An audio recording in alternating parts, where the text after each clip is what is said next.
রাকাত নামাজ আদায় করার পর 2 হাত উত্তোলন করে যদি আল্লাহকে বলতে পারো, ও আল্লাহ, হুজুর বলেছে আপনি নাকি প্রথম আসমানে এসে ডাকেন, ও আল্লাহ, আমার মতো গুনাহগার কেউ নাই, আমি জিন্দেগিতে সগীরা কাবিরা গুনাহের কম করি নাই, আপনি আমারে মান রহমাতুল লিল আলামিন নবী আমার জানায়া দেয়, আল্লাহ যখন ডাকে ক্ষমা প্রার্থী বান্দারা যখন ক্ষমা চাওয়ার জন্য আমি আল্লাহর কাছে যখন মাফ চাই, আমি আল্লাহ তো প্রথম আসমানে এসে বান্দাকে ক্ষমা না করে পারি না, বান্দার জিন্দেগির সগীরা কাবিরা গুনাহ আমি আল্লাহ তাআলা সঙ্গে সঙ্গেই মাফ করে দেই। সুবহানাল্লাহ। ইয়া ইলাহি तो मेरा माबूद है, या इलाही तो मेरा माशूक है, या इलाही तो मेरा गफ्फार है, या इलाही तो मेरा सत्तार है, या इलाही मुझसे मुझको दूर कर, ताके देखो मुझे में तुझको एक नजर, ऐ खुदाए मेरे सत्तरुल उयूब, मेरे मौला मेरे गफ्फारुज যুনুব। নবী আমার বলেন, 1 নম্বরে আল্লাহ ডাকে কে ক্ষমা চাওয়ার জন্য আসো, যদি ক্ষমা চাইতে পারো আমি আল্লাহ মাফ করে দেব। শুধু তাই না, আল্লাহ প্রথম আসমানে এসে এসে বান্দাকে ডাকে, আলা মিন মুস্তারজিকিন ফারজুকাহু, যেই বান্দা দুনিয়াতে রিজিক নাই, টাকা নাই, পয়সা নাই, স্বাভাবিকভাবে চলার মতো সম্পত্তি নাই, ওই বান্দা যদি হালাল হারাম না বেচেতে হারামে দৌড়িয়েছে, কত ট্রিটমেন্ট বান্দা ফলো করেছে, ধনী হতে পারে না। এই বান্দা যদি রিজিকের বরকত পেতে চায়, আর বান্দা যদি পাক্কা একজন ধনী যদি হতে চায়, নবী আমার শিক্ষা দেয়, লাইলাতুন নিসফি মিন শাবান, ওই রাতে তুমি যদি 2 রাকাত 4 রাকাত 6 রাকাত নামাজ আদায় করে করে 2 হাত উত্তোলন করে করে যদি আল্লাহর কাছে রিজিক কামনা করতে পারো, আল্লাহকে যদি বলতে পারো, ও আল্লাহ, চলার মতো আমার টাকা নাই, ও আল্লাহ, চলার মতো সম্পত্তি নাই, ও আল্লাহ, স্বাভাবিকভাবে চলার মতো দুনিয়াতে কল্যাণকামী বানায়া দাও। আল্লাহ বলেন, যেই বান্দা আমি আল্লাহর কাছে ওই রাতে রিজিক চাইবে, চাইতে দেরি হবে, আমি আল্লাহ বান্দার মনের আশা পূরণ করতে দেরি করতে পারি না। শুধু তাই না, নবী আমার বলেন, আল্লাহ তাআলা তখন বান্দাকে ডাকে, আলা মিন মুবতালা, যেই বান্দা পরিপূর্ণভাবে অসুস্থ হয়ে আছো, ক্যান্সারে আক্রান্ত, রোগ ভালো হয় না, গ্যাস্ট্রিকের সমস্যা, আলসারের সমস্যা, বান্দা তোমার রোগ বালাই ঘর থেকে যায় না, যায় না। যদি তুমি ওই লাইলাতুন নিসফি মিন শাবানের রাতে আমার মালিক যখন প্রথম আসমানে, ওই সময় যদি আল্লাহর কাছে কান্না করে বলতে পারো, হে মালিক আমার রোগ থেকে, ঘর থেকে রোগ সরে না, আমার দেহ থেকে রোগ সরে না, শুধুমাত্র রোগাক্রান্ত বডি নিয়ে আমি সর্বাবস্থায় চলাফেরা করি, তুমি আমার রোগের শেফা করে দাও। আল্লাহ বলেন, যখন ওই বান্দা, নবী বলেন, আল্লাহ যখন ডাকে বান্দাকে, রোগাক্রান্ত বান্দারা আল্লাহর কাছে ওই রাতে চাইতে দেরি, আল্লাহ বান্দার রোগকে ভালো করে দিতে দেরি করে না।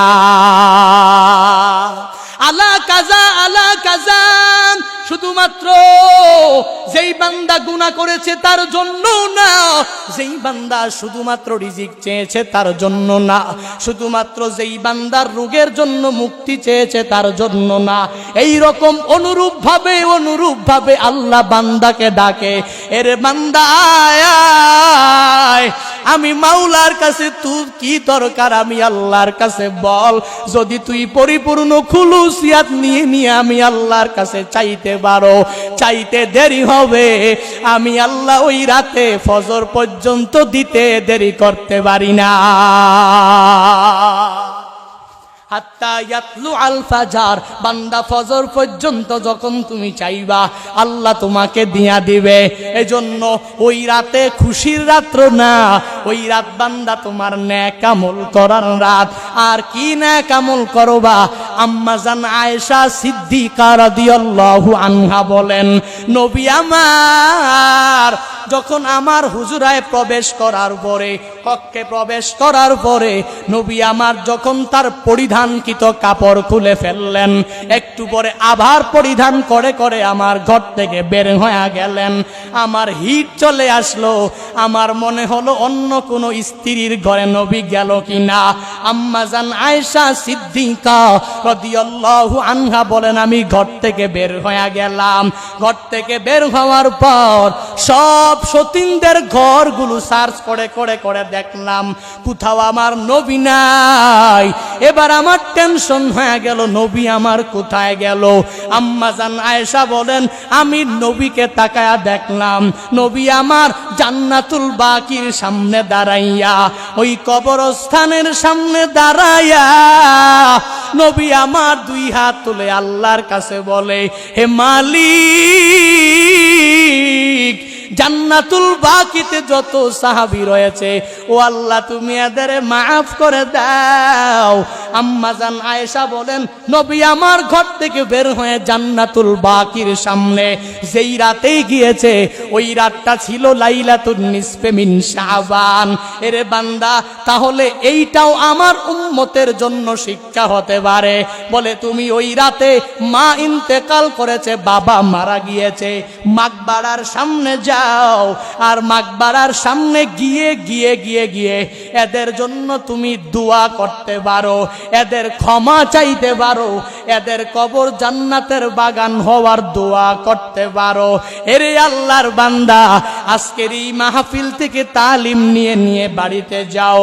তুমি যেরকম ভাবে বা জামাতে নামাজটাকে গুরুত্ব না দিয়া এটাকেই গুরুত্ব দাও, হ্যাঁ হ্যাঁ এই নফলকেও তোমার গুরুত্ব দেওয়া লাগবে, বা জামাতে নামাজটাকেও গুরুত্ব দেওয়া লাগবে।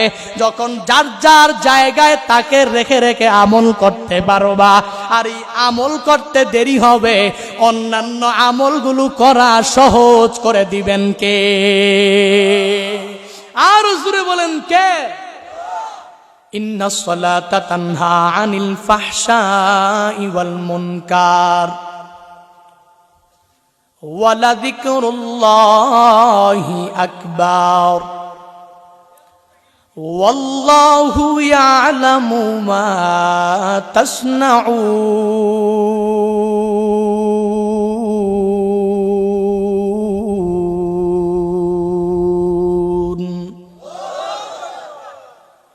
আল্লাহ বলেন, নামাজ তো এমন এক ইবাদত, ইন্নাস সালাতা তানহা আনিল ফাহশাই ওয়াল মুনকার। আল্লাহ বলেন নাই আল্লাহ তাআলা বান্দাকে খারাপ কাজ থেকে ফিরায়া রাখবে, না না, আল্লাহ বলেন ইন্নাস সালাতা তানহা আনিল ফাহশা। আল্লাহ বলেন নামাজটাই তোমাকে বিরত রাখবে, নামাজটাই তোমাকে ফিরায়া রাখবে। এজন্যই তো মুয়ান্নাসের তানহা।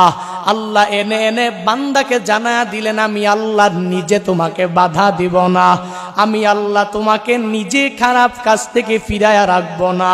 উলামায়ে কেরাম তোমাকে খারাপ কাজ থেকে ফিরাবে না, বরং তুমি যদি খুলুসিয়াত অন্তরের মধ্যে নিয়া আমার মালিকের সন্তুষ্টির লক্ষ্যে যদি নামাজ তুমি ঠিক মতন আদায় করতে পারো, তখন তোমার ওই নামাজ তোমাকে ফাহেসা কাজ থেকে ফিরায়া রাখবে, তোমার নামাজ তোমাকে গর্হিত কাজ থেকে ফিরায়া রাখবে।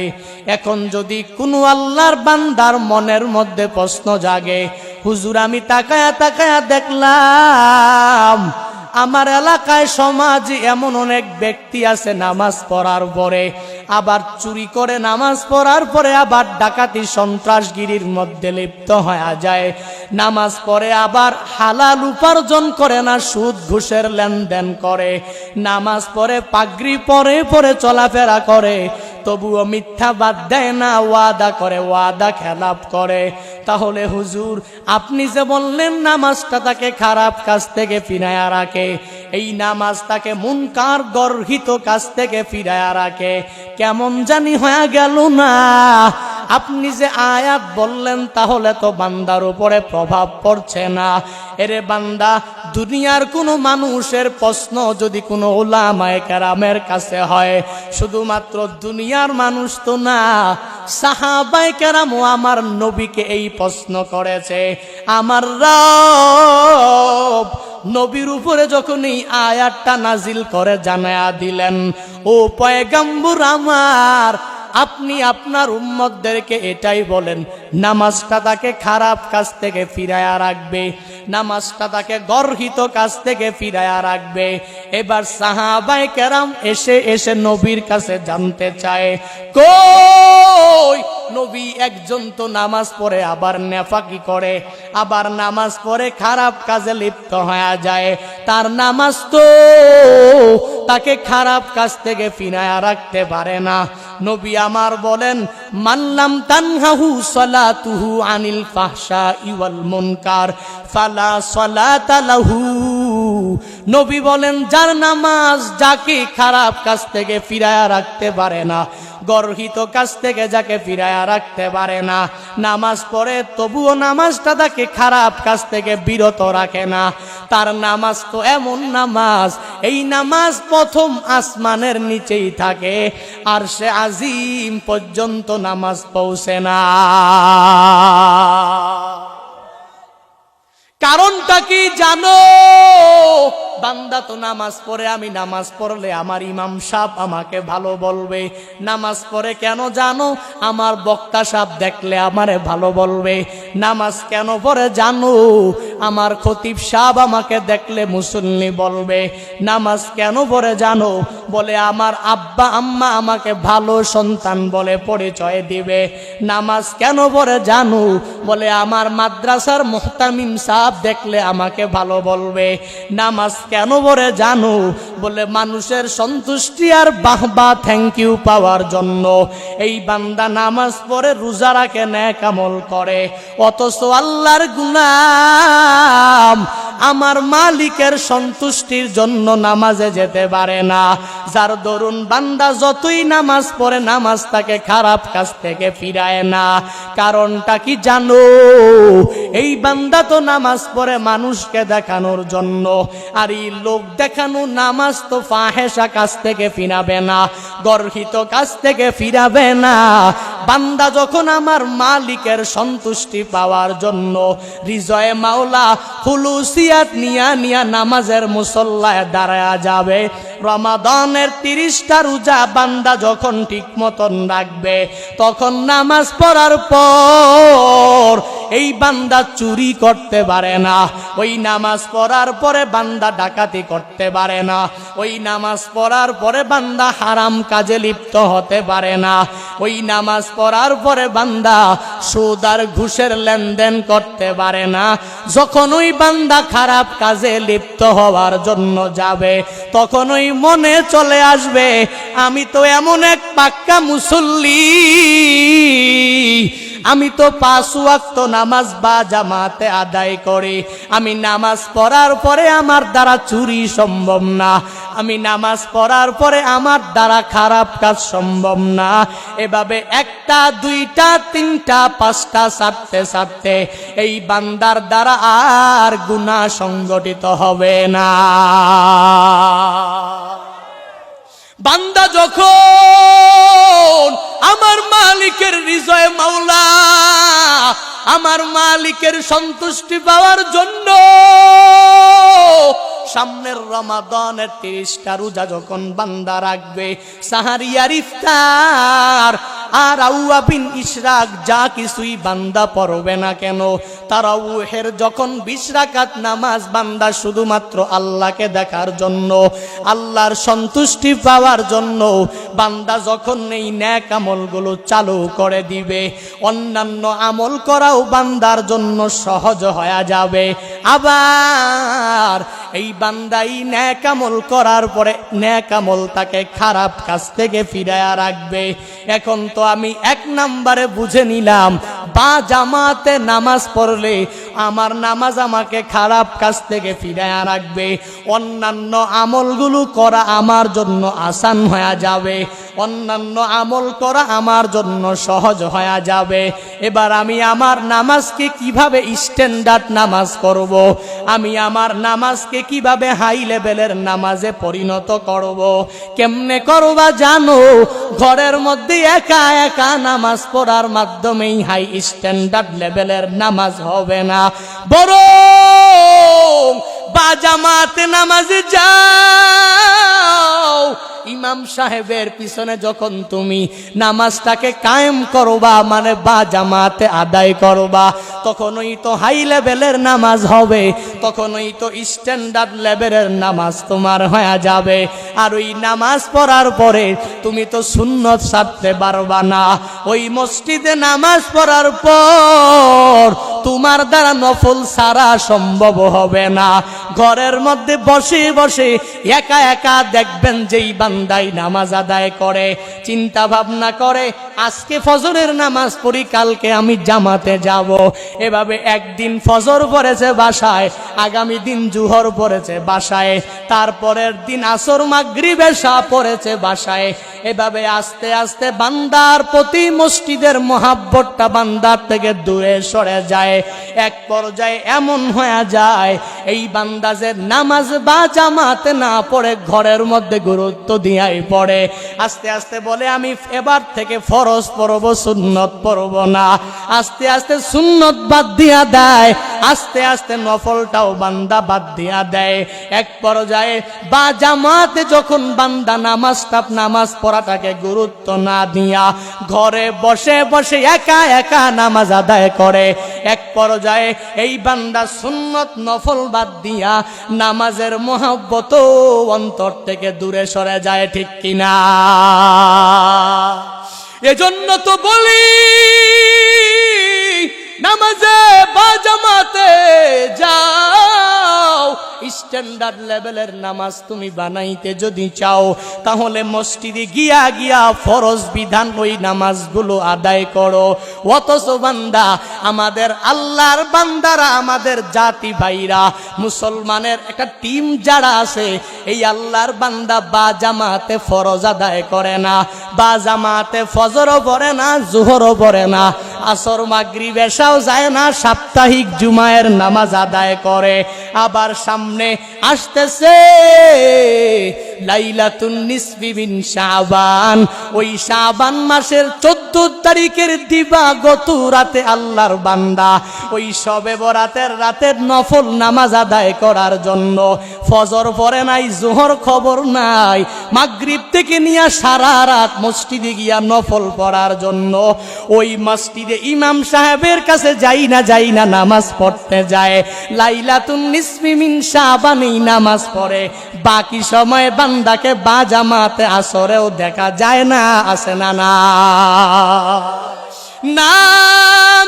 অথচ বান্দা, তুমি তো ইসলাম ধর্মের অন্তর্ভুক্ত, তোমার তো এই জ্ঞান থাকা পরিপূর্ণভাবেই জরুরি। ফরজ নামাজ বিধান হলো তুমি যা মসজিদে আদায় করা, পরিপূর্ণভাবে মানুষের সাথে কায়েম করা। আর নফল নামাজ কেমনে আদায় করা উত্তম জানো? নফলের উত্তমতা হলো ঘরের মধ্যে তুমি একাকী পড়ো, নফলের উত্তমতা ঘরের মধ্যে বিধান তুমি একাকী পড়ো। আর ফরজ নামাজ তুমি বা জামাতে মসজিদে সবার সাথে গিয়ে আদায় করো। কিন্তু বর্তমান জামানায় উল্টা, ফরজ নামাজের মধ্যে বান্দা গুরুত্ব দিয়া যায় না, শুধুমাত্র বলে হুজুর নামাজের দিন কবে, নামাজের রাত কবে? ওই দিনই আমি নামাজ পড়ব, মনে করে আমার একদিনের নামাজ আমাকে জান্নাতে পৌঁছাবে, সব ক্ষমা দুনিয়াতে পরিপূর্ণ পেয়ে যাব। এরে বান্দা ভুল ধারণা, ভুল ধারণা, না না না।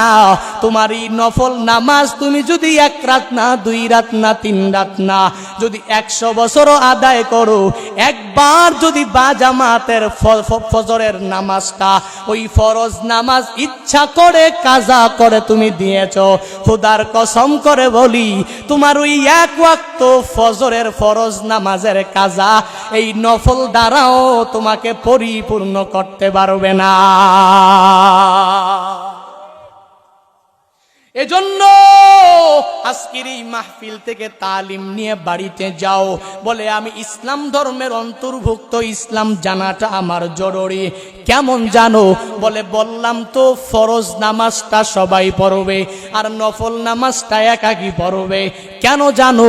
আমার রহমাতুল লিল আলামিন পয়গাম্বর মসজিদে নববীর পাশে হুজরা, তবুও নবী আমার মসজিদে নববীতে নফল আদায় করে না।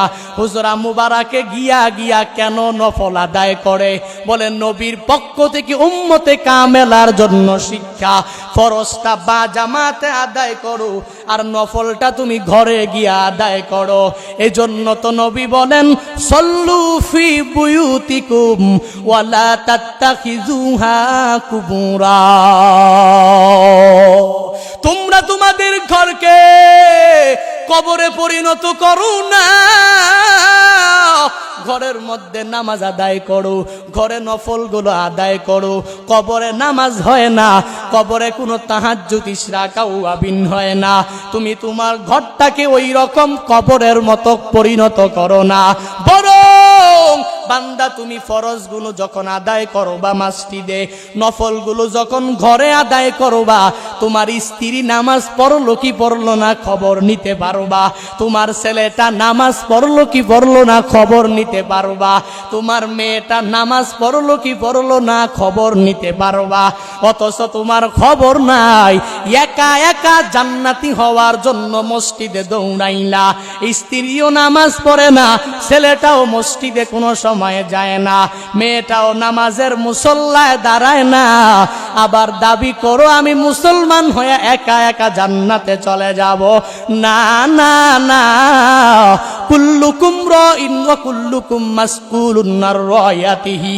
তুমি যে অধীনস্থ, ওই কিয়ামতের ময়দানে আল্লাহ তোমার পরিবারের ব্যাপারেও তোমাকে জিজ্ঞাসা করবে। এজন্য সামনে আসতেছে লাইলাতুন নিসফি মিন শাবান। এই রাতে বান্দা কত আল্লাহর বান্দারা কি কাজ করে দেখবেন। এই রাতটাকে মনে করে ফুর্তির রাত। দেখবেন বান্দা মনে করে আমার এই রাতটাতে আমি শুধু আনন্দ করব, আতশবাজি জ্বালায়।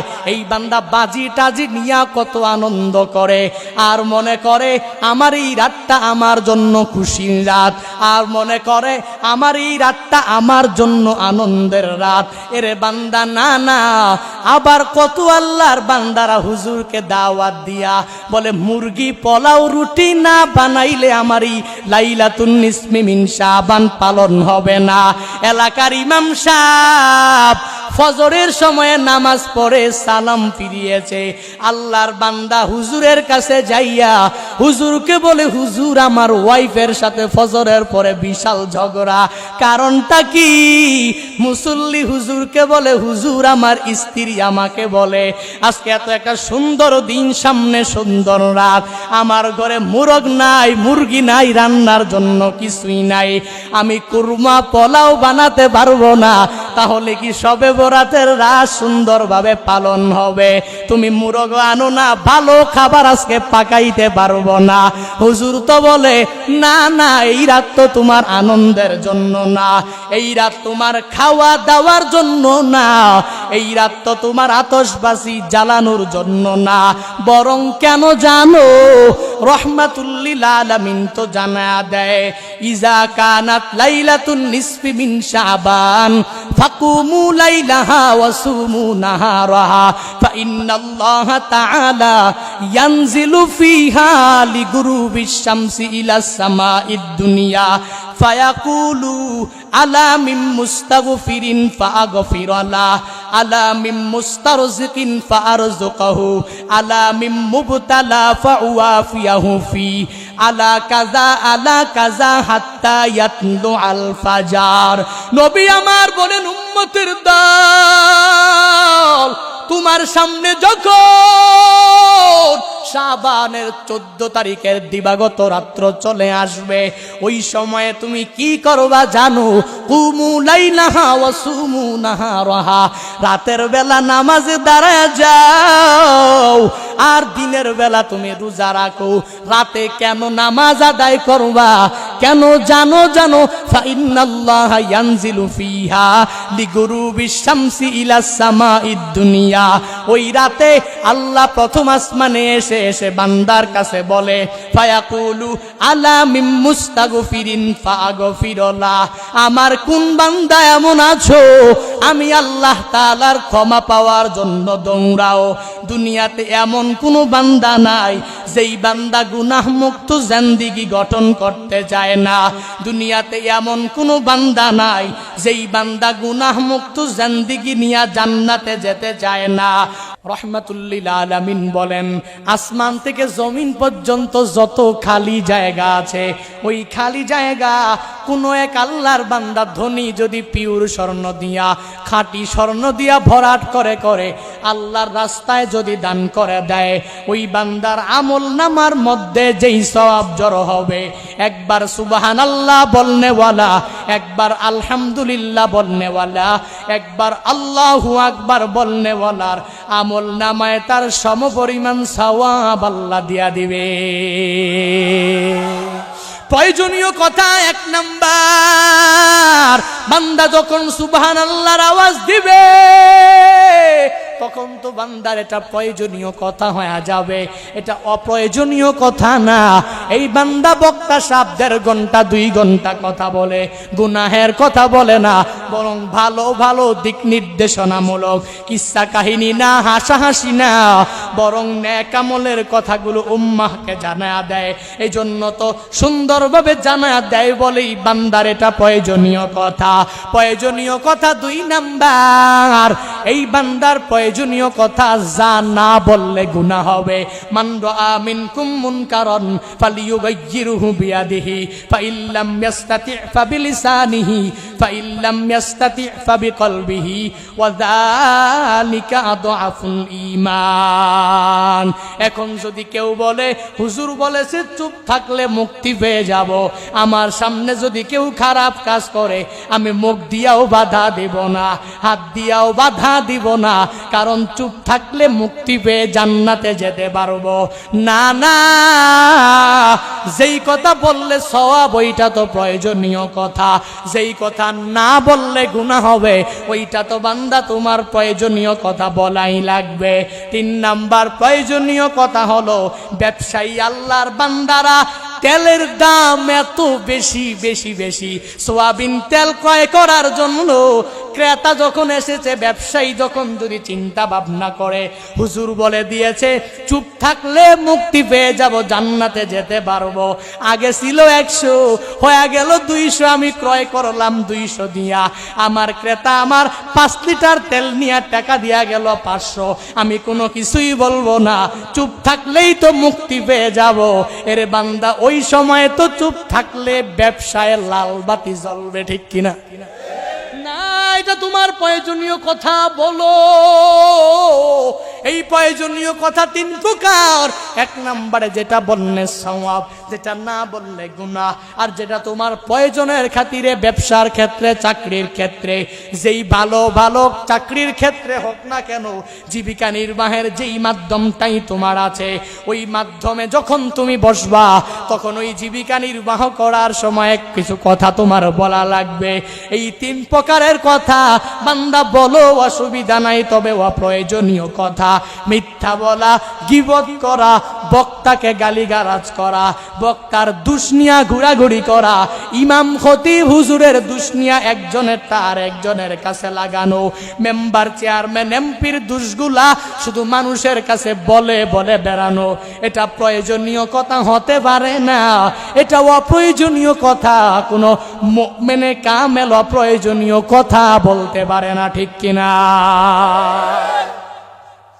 ইয়া আইয়ুহাল্লাযীনা আমানু ইজতানিবু কাসীরাম মিনাজ-যন ইন্না বা'দাজ-যন্নি ইসমুন ওয়া লা তাজাসসু ওয়া লা ইয়াগতাব বা'দুকুম বা'দা আইয়ুহিব্বু আহাদুকুম আইয়াকুলা লাহমা আখিহি মাইতান ফাকারিহতুমু ওয়াত্তাকুল্লাহ। আল্লাহ বলেন, ঈমানওয়ালারা, হে ঈমানওয়ালারা, ইজতানিবু কাসীরাম মিনাজ-যন, অন্যের ব্যাপারে ধারণা করা থেকে বেঁচে থাকো। নিশ্চয়ই কতক ধারণা হলো বড় বড় গুনাহ। অন্যের ব্যাপারে যদি ধারণা করতে মন চায়, সুধারণা করো, কুধারণা করা যাবে না। আর 2 নম্বরে ওয়ালা তাজাসসু, একে অপরের দোষ নিয়ে ঘোরাঘুরি করো না। ঘুরতে যদি মন চায়, ভাইরাল করতে মন চায়, গুণটা নিয়ে ভাইরাল করো, গুণটা আরেকজনের কাছে শেয়ার করে জানায়া দাও। 3 নাম্বার ওয়ালা ইয়াগতাব বা'দুকুম বা'দা, একে অপরের গীবত তোমরা করো না।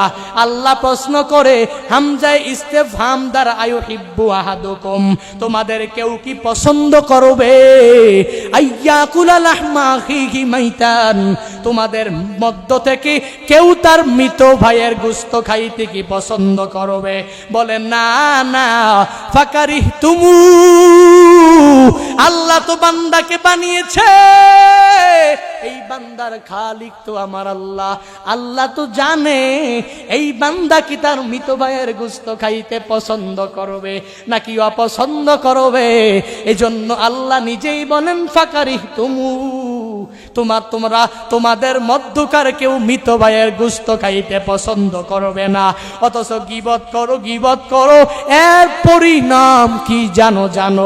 মৃত ভাইয়ের গোশত ভক্ষণ করা, নাউজুবিল্লাহ। গীবত করা, শিকায়াত করা, অন্যের দোষ নিয়ে ঘোরাঘুরি করা যাবে?